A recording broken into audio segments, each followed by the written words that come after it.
Hi.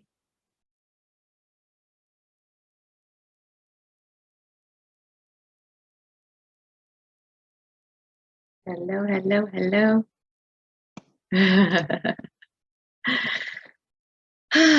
So, welcome to another discussion on the elements of living.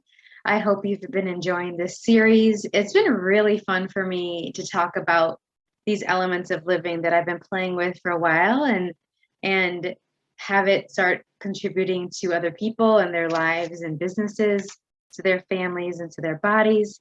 Um, Every time I kept asking, was it time to talk about it yet? It was a no until it was a yes. And so I'm glad it's finally a yes and we get to discuss this and play with it together. If you're here today and you're watching, go ahead and say hi. I'd love to know that you're here.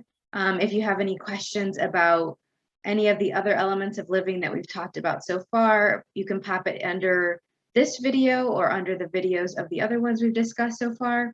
They're all pinned as of right now in at the top of the group, but I'm actually going to start putting them in like an album for y'all as well. So today's element of living are the door openers. Thanks for voting and putting your opinion in the post that talks about some of them. I've listed a couple of them that are pinging right now for our group, and then you get to choose which one is the one that I talk about, and the one that gets the most votes is the one that we do the video on. So today is about the door openers, and for all of these elements of living, just a quick reminder, they're all about being aware of energies that are within you, that you have, these gifts and capacities that you have, and also where maybe the people that you're interacting with have these types of energies going on in their world. You know, if you have children, if you have a partner, if you have a business associate, and this is something that's going on with them, or this is an energy that you can activate and use more consciously with those people in your life and with your body. Always, always with your body.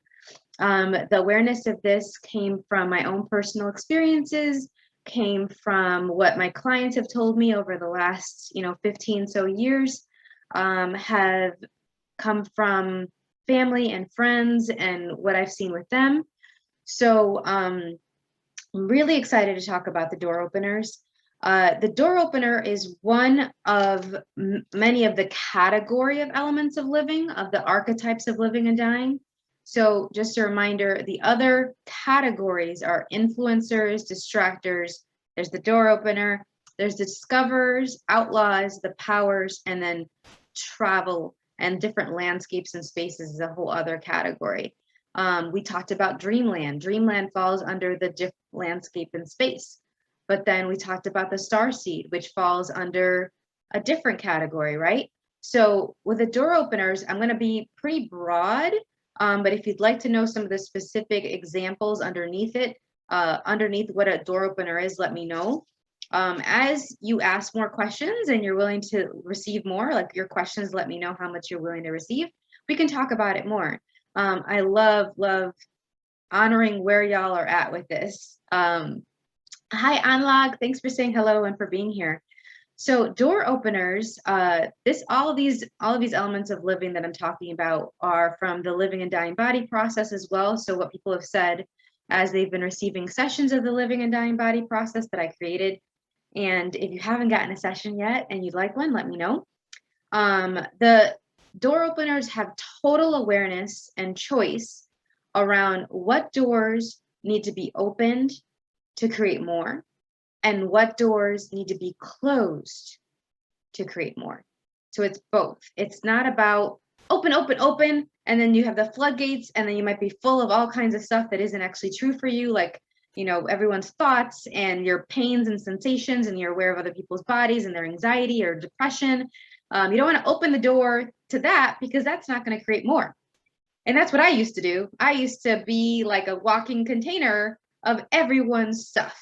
Some of you have heard me talk about this, right? That I was like, I'm full of everyone's stuff and I don't know how to empty it out. And then I started learning how to empty it out. And this is one of the things that does that, is being able to be like, all right, I'm actually not going to open the door to that mess.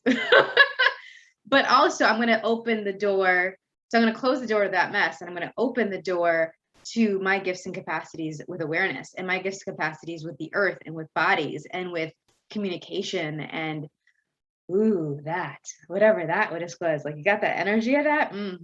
Okay. So, and hi, Caroline. So door openers are amazing. And one of the things that I find is if you're kind of stuck and you've had a sense of, oh, there are some times where I've opened a door and I've walked through the door, because that's the other thing. You can open the door, but are you willing to walk through it and take the action based on your awareness that it's going to create more? Or are you just going to be like, oh, wait, that's open, there's some breeze, and I get a little bit of peeks of what's through that doorway, but then I'm not actually willing to like receive totally what's through that doorway. So it really invites us to also take action. And when we feel like we have an awareness and we've kind of cracked the door a bit, but we're not completely like, boom, let's blow it off of the hinges. Let's really open it up and really open ourselves up to receiving more.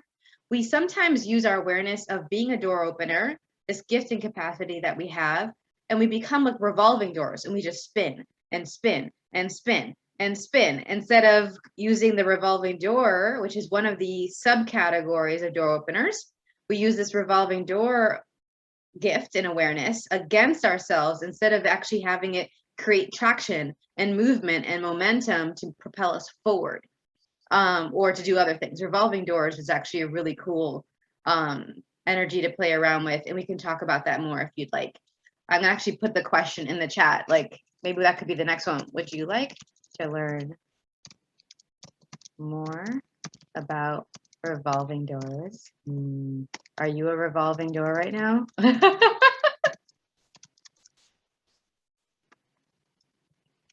Is there any way where you're spinning, like kind of like the hamster wheel, but it's turned on its head, and you're like, I'm aware of possibilities, but I'm not going to choose it. I'm aware of possibilities, but I'm not going to choose it. I'm choosing it. I'm not choosing it. Like the yo-yo, the stop start, that's the revolving door energy. When you really don't have continuous forward movement toward what you would like, that's a revolving door energy. And so that's not a bad thing. It's just you're not actually acknowledging that that's going on, and you're not choosing something different, which is, okay, what if I completely open this door, walk through, instead of just spinning and getting stuck in this entranceway?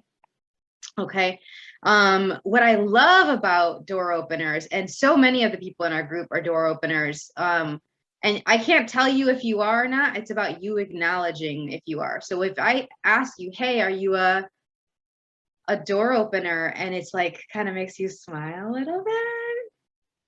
It's like, or it kind of goes, oh, there's a lightness, there's a spaciousness in your world. That means it's true for you.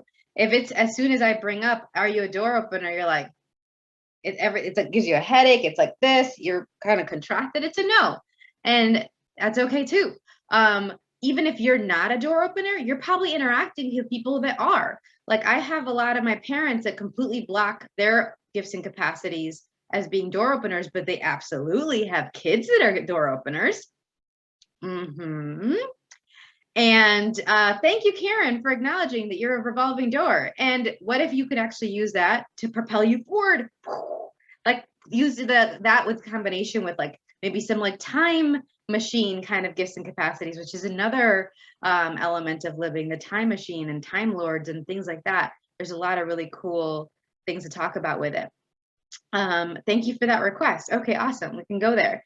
But with even if you're not acknowledging your gifts and capacities as a door opener, you can definitely use this and call upon it when you're interacting with other people. So let's say I'm going into a meeting, and it's immediately, as soon as we get started, I was like, what is this energy? Like, kind of this like drudgery. You're dragging yourself to this meeting right now, whatever meeting, a parent teacher conference, a business meeting, a marketing meeting, whatever it is. Gosh, an appointment to doctors, right?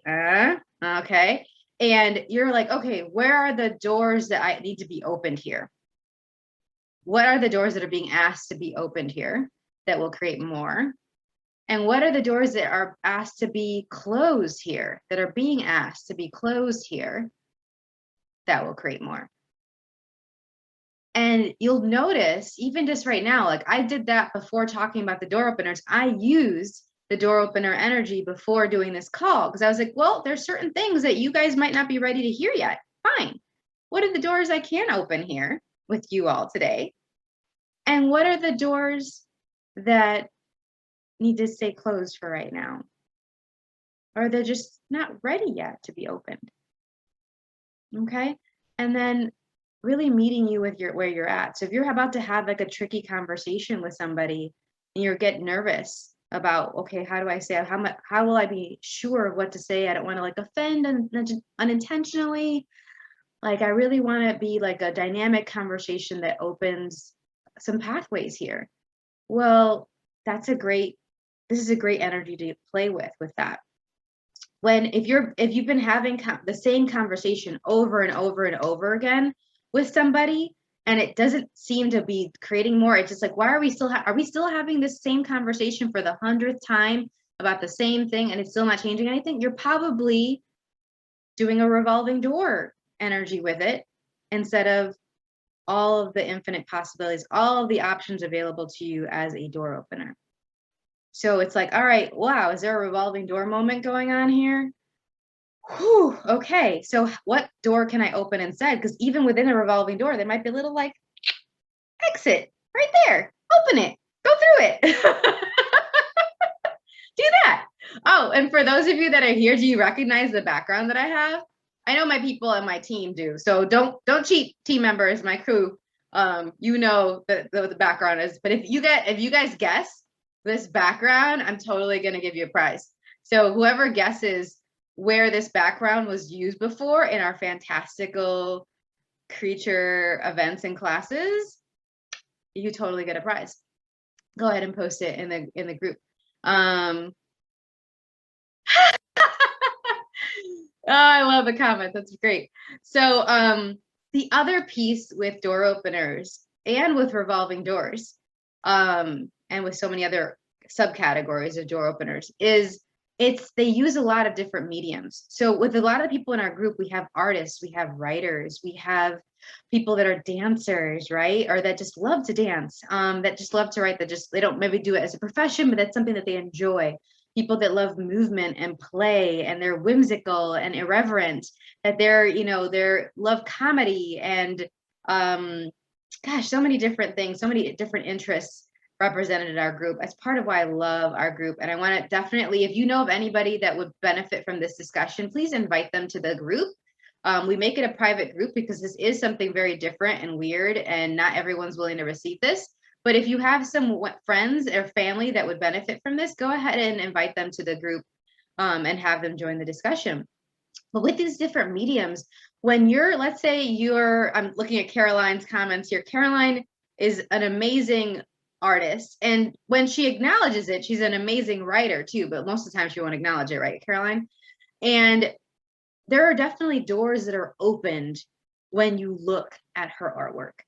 And she opens doors as she's creating with the different mediums that she uses in her artwork. I've gotten to have the honor of witnessing when she's mid-creation with different things, from like from colored pencils and chalk and things like that to paint. And I've been around when, yes, I am a minx. I've been around when she's creating, and I just literally hear.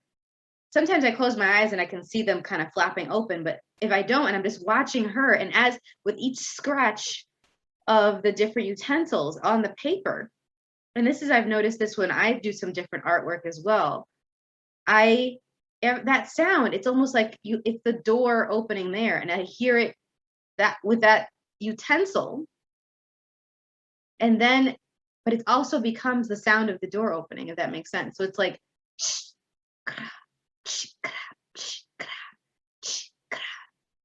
and or with the brush strokes when you're painting, and you can hear it on the canvas, and that sound is opening a door.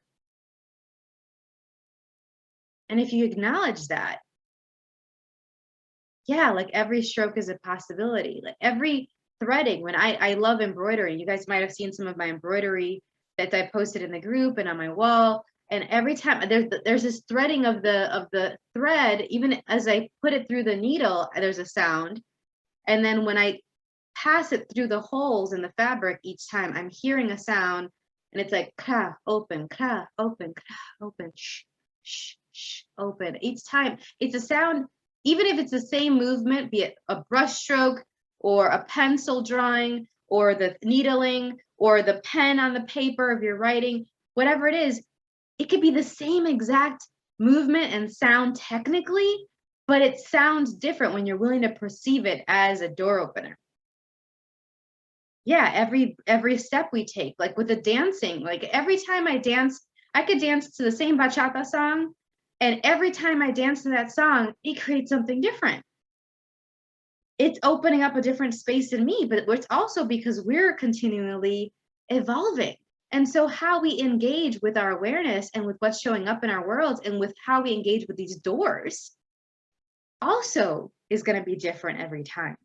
So that, all right, there's so many different examples. So I'm curious for you all. I wrote down some questions so I wouldn't forget. So how do the door opener energies show up for you? And you can just write on a couple. I'm just curious because for each of you, it's going to be different. You know, it might be via sound. It might be via just a knowing and awareness. It might be as you're doing certain activities. It might be, gosh, when you are holding your kids or when you're reading them stories at night. Every time I read, there's multiple doors opening, especially when it's like a particularly good book.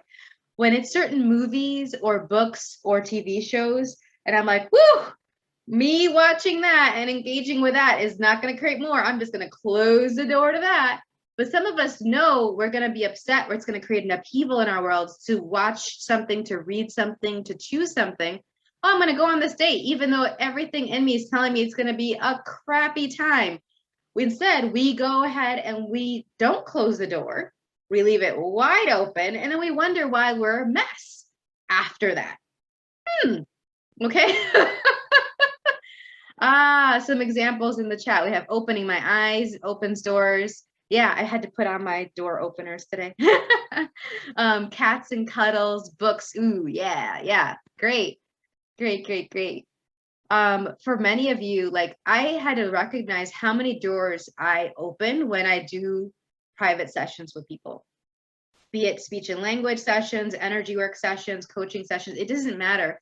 There are doors being opened. So for some of you who have asked me, hey, Siris, how can I get more clients? Hey, how can I, be more effective in my business?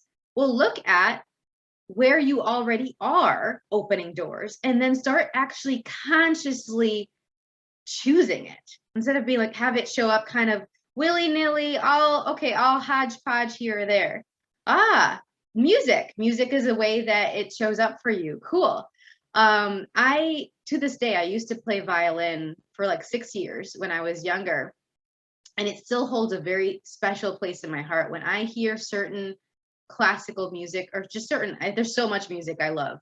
There are certain music that when I hear it, it's like I'm being transported to like a completely other realm. And I have to be now very aware of that because I used to leave my body when I would listen to certain music and not knowing I was doing that. And then it would create havoc coming back, because when you leave your body, you actually leave your body open to other things taking control of your body, or, messing with it. All of a sudden you're even more aware of other people's thoughts, feelings, and emotions in a way that creates havoc instead of ease. So look at that for yourself and make sure that the music that you're choosing, that you're staying with your body, you're giving it those hugs and squeezes, those cuddles, while you're just enjoying it. And you can be transported to those different spaces and landscapes. Like maybe that is taking you to dreamland, that's taking you to the city of lights, it's taking you to the desert. There's so many different landscapes that it can take you to.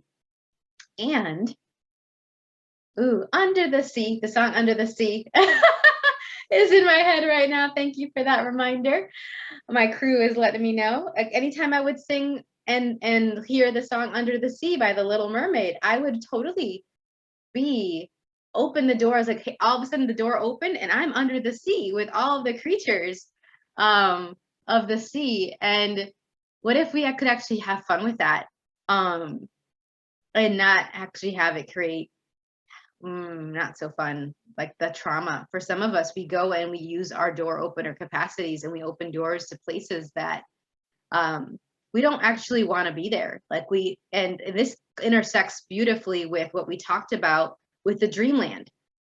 Like, there are places in dreamland that we don't need to go. It's not going to create more for us to go there, but don't completely close the door to the entirety of dreamland. Just recognize that within dreamland, there's different doors to open and close, and then be very picky about which ones you open and which ones you close. And then the other question I had for y'all before we part ways is, how are you opening or closing doors that you haven't acknowledged? And how can you start choosing that more consciously? All right, so I'm going to put in both of these questions. How do the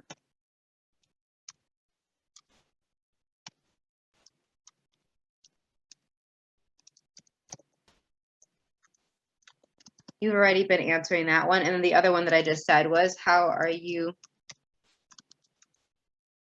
opening doors, opening or closing doors?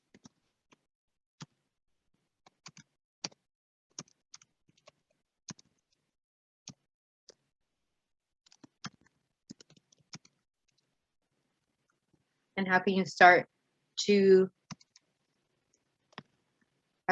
choosing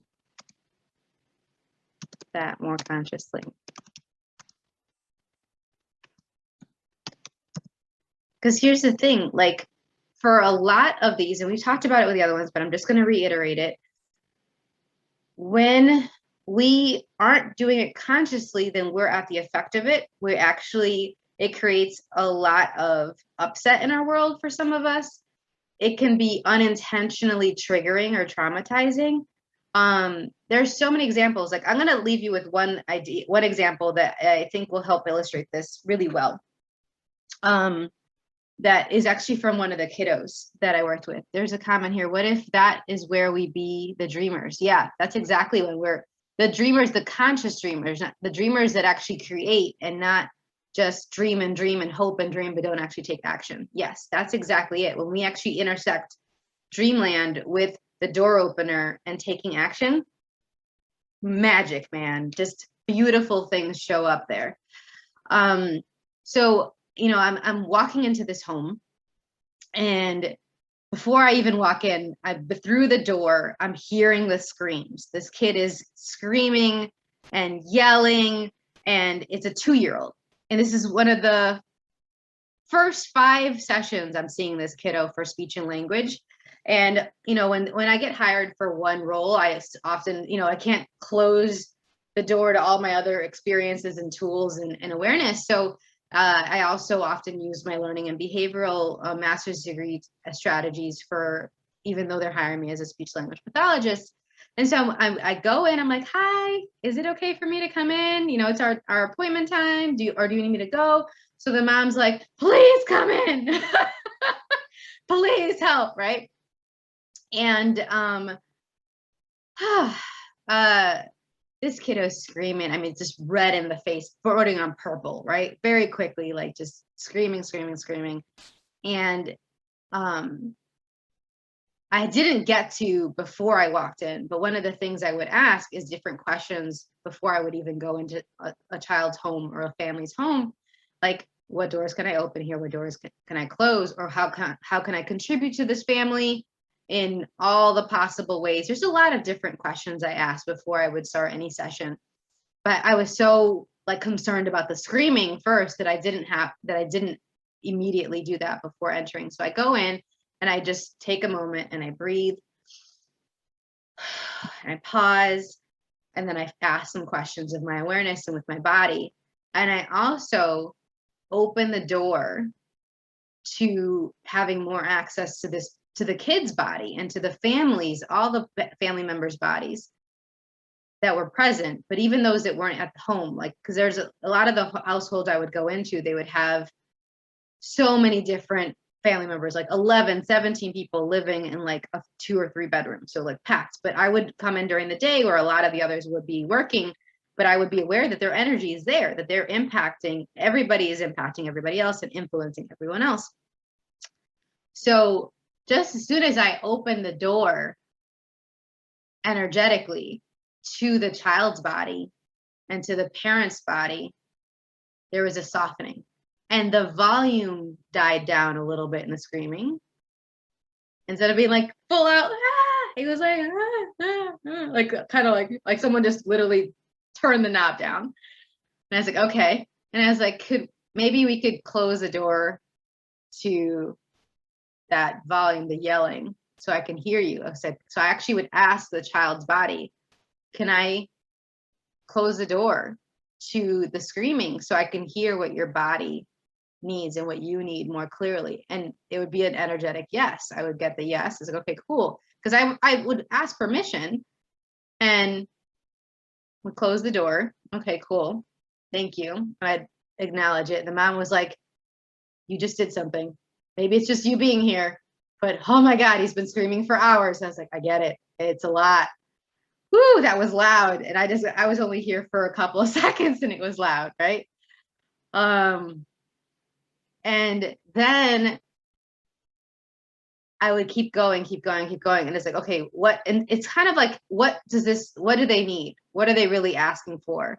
And I asked the mom, so what happened before? Like, the behavioralist in me is always like, okay, what was the antecedent? And then what's the behavior was the screaming. And then what was the consequence, ABC, or like the response of the family? And sometimes the response makes the behavior more and more entrenched and stronger, or sometimes it changes the behavior. So, but I asked what the antecedent, what happened right before the behavior, the screaming started. So mom told me a couple different things that was going on.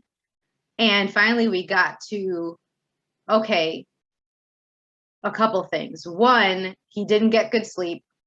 So then I actually asked to open more doors for him to receive energy and just for him to acknowledge that he has access to infinite amounts of energy. And I went and I put energy from behind me, through me, and to the child, just over and over and over again, just like, and you could see him just being like, oh, like this, just like, okay. And so the inhalations of him comforting himself and not screaming was also seemed to be the flow of the energy that I was going to him. So it was like inhale, but it was also at the same time of when I happened to be flowing energy. So it was really cool to see it so explicitly, so clearly show up with his body, little two-year-old body, and such a great receiver.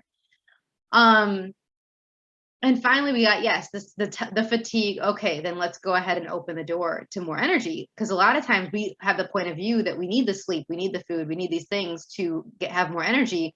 I didn't get any sleep last night, y'all. I will tell you that right now. My grandmother was coughing all night. I was on duty. My mom and I take turns being on call overnight for her, and it was my turn, and she was coughing all night. We're actually going to take her to the doctors again today. And yet I have plenty of energy. I was a little bit tired when I woke up, for sure. Don't get me wrong. And then I started opening doors to more energy and asking for more energy to show up, and not relying on, okay, well, if I didn't get sleep, I have to be exhausted today. Or if I didn't get, if I don't have coffee, I'm going to be exhausted. So these kinds of things. And this is what happened with this kiddo. So finally, at the end of it, he's calmed down. This is all took place in like 5 minutes max of me entering the door and entering the home. And then I was like, okay, what else is required here? This is all in my head. And some of the things, actually, that one I actually asked out loud, if I recall. It's like, what is required here? And I said this out loud to the mom, in front of the mom. And she was like, oh, I think after crying, he's going to want something to drink and he's going to want some hugs. And I was like, okay, cool. And so he's in a calmer place. He's actually able to hear us now, because when you try to interact with, if anyone's ever been around a toddler and they're screaming and crying, they don't hear you, right, in that space. You can't try to like negotiate with them or anything like that. So he's in a calmer place. So now he can hear us. I was like, hey, sweetie, hugs, water, milk? And I just said one word at a time. And I was like, question? A question intonation each time. And then he would let me know which one.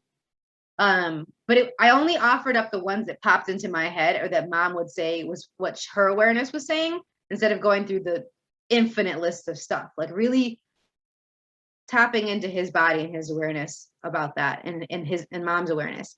And it was really beautiful. 5 minutes shifted everything. We opened lots of doors. And then I was like, okay, now how many more doors can we open in the session? And he kind of catapulted in his speech and language in that session as well. So it's almost like he was primed, and that revolving door of getting stuck was actually an indication of how much more he knew what was possible that he wanted to have and receive when it came to speech and language. And he was like, am I ready? And there was kind of this resistance, and a lot of stuff was showing up to stop him and stop the family from moving forward. But then we didn't let it stop us. And we changed that revolving door energy. And man, did he go and boom.